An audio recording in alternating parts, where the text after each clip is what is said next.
When it comes to real estate scams, there are several tactics used by real estate scammers to scam their victims when they want to buy properties, when they want to invest in real estate. And by being aware of these scams, you will be well protected.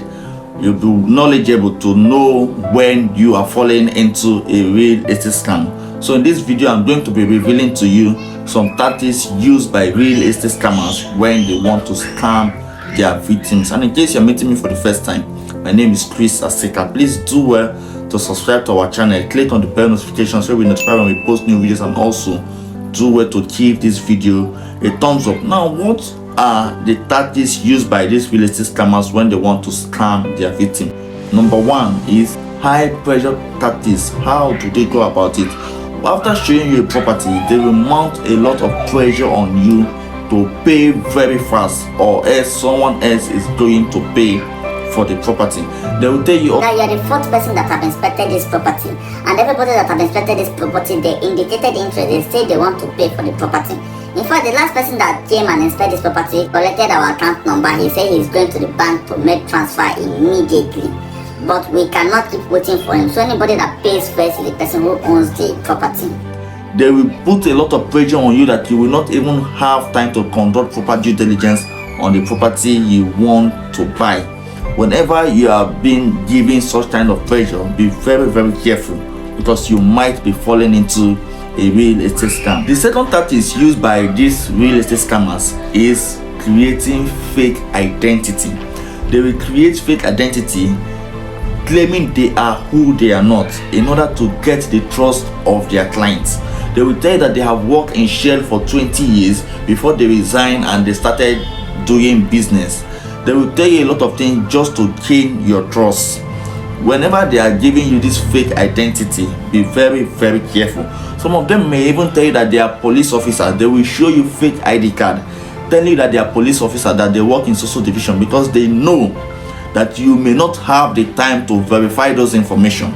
But if you go ahead to verify to see if they work in the place where they claim they work, you will find out that those are all false, that they never work here. So whenever you want to buy a property and they are giving you false information, they are claiming they are giving you fake identity, be very, very careful.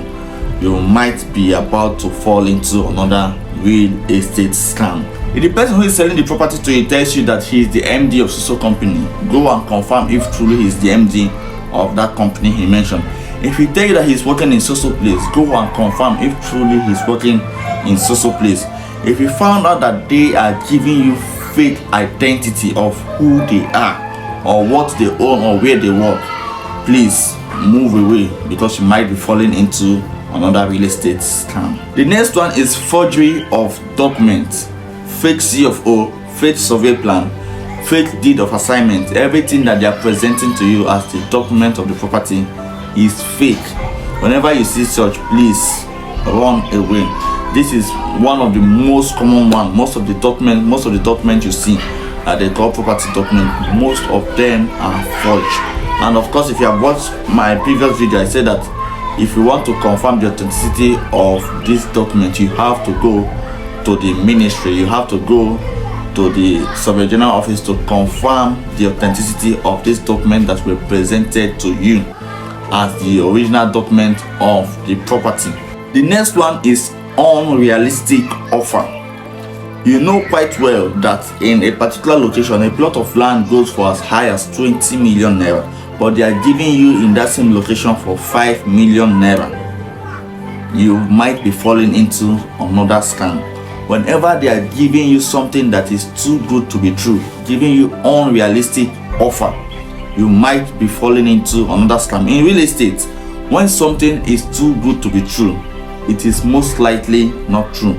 So when they are giving you unrealistic offer, giving something that is way below what it should be, it might be a scam. Most times they might tell you that it is a distress sale, that the owner of the property, that his son is scheduled to have a surgery and there's no money for the surgery, and that is why he wants to sell the property at anything that he can lay his hand on.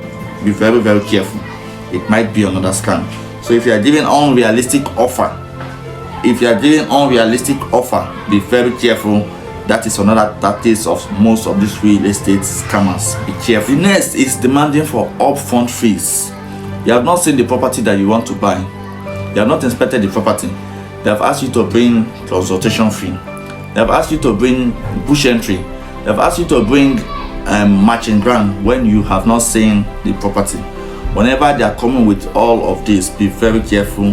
You might be falling into another scam. Now, why are they demanding for these upfront fees? Because if they see that maybe you're a very smart person, if they see you to be very smart and they felt that you might discover that the property they want to sell to you is not their own, they are not in custody of the property they want to sell to you, they will demand for all this. One, to scare you away. Two, they will demand for it so that if maybe before you go ahead to verify the ownership, before you go ahead with your investigation, at least before you find out if the property does not belong to them, at least they have gotten something that they will use to hold themselves. So whenever you meet somebody that wants to sell a property to you and they are too upfront, asking for they ask you for consultation fee, they ask you for bush entry, for matching grant, when you have not seen the property, be very careful. You might be falling into another real estate scam. So just have this at the back of your mind whenever you want to buy a property. Have all of these tactics at the back of your mind. Remember, the first one I mentioned is high pressure technique. High pressure technique, that is the first one that I mentioned. The second one is creating false identity. The third one is forging documents. The fourth one is offering unrealistic offer, and the fifth one is demanding for upfront fees when you have not seen the property. If you have this at the back of your mind, you are going to be saving yourself a lot of problems when you want to invest in real estate. If you're not subscribed to our channel, please subscribe to our channel, click on the bell notification so you'll be notified when we post new videos, and also do well to give this video a thumbs up. Till I come your way next time, I remain Chris Aseka.